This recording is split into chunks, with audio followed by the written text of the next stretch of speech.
to have authority, power over a thing, place, or animals. Now, if we look at the biblical context, Genesis 1:26 says, "Let us make man in our image according to our likeness.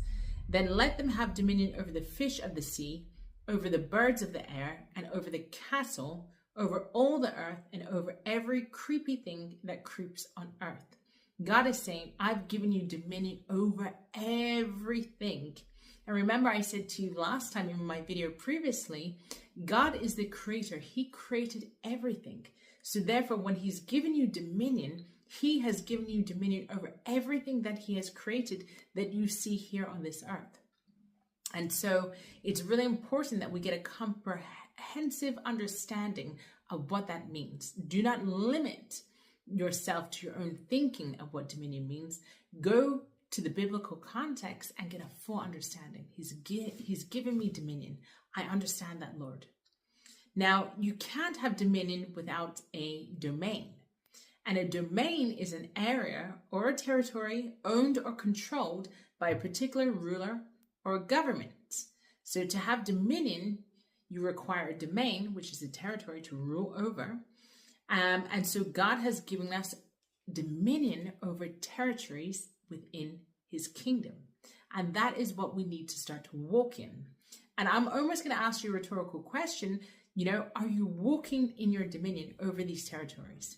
And some of you might think, yes, I am in part of it, but I would challenge you and say, are you truly walking in authority over territories, over the earth, in what God has given you? You might, in a small field, feel like you're walking in dominion, but when you step out of that place and no one knows who you are you truly walking in dominion?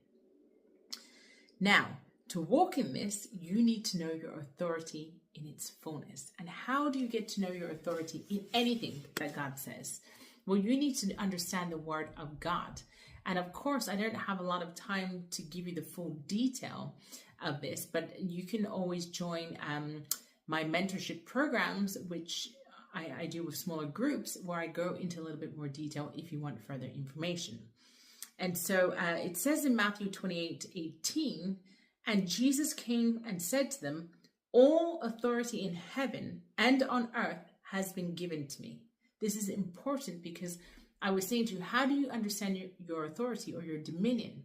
Well, you need to first know the word of God. You cannot get anyone else to read it to you. You cannot rely on your pastor or going to church on a Sunday. You need to have the word, just like you eat food every day. You need to have the word of